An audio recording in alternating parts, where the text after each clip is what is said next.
ফুটবলে জন্মভূমি ইংল্যান্ড এবার দেখলো বাংলাদেশি ফুটবল সমর্থকদের পাওয়ার।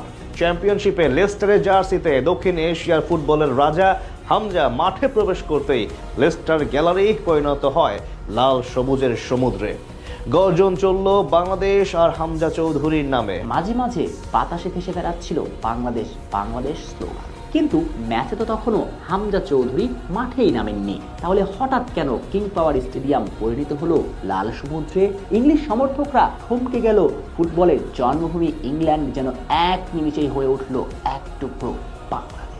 কিং পাওয়ার স্টেডিয়াম যেন ঢাকার জাতীয় স্টেডিয়ামেরই প্রতিচ্ছবি। ঘটনার সূত্রপাত ম্যাচের ৮১তম মিনিটে। তখন পর্যন্ত ম্যাচে ১-০তে এগিয়ে ছিল ফক্সরা। ম্যাচের ৮১তম মিনিটে মাঠে নামানোর সিদ্ধান্ত নেন হামজা চৌধুরীকে, আর সঙ্গে সঙ্গে গ্যালারি শুরু হয়ে গেল উত্তাল। সমুদ্রের মতো চারদিকে রব উঠে হামজা হামজা নামে। মূলত গ্যালারিতে বসেছিল কিছু সংখ্যক বাংলাদেশি ফুটবল সমর্থক। চৌধুরী সাহেবের খেলা দেখতে কিং পাওয়ার স্টেডিয়ামে উপস্থিত টাইগার ভক্তরা। অবশেষে আসলো সেই কাঙ্ক্ষিত মুহূর্ত।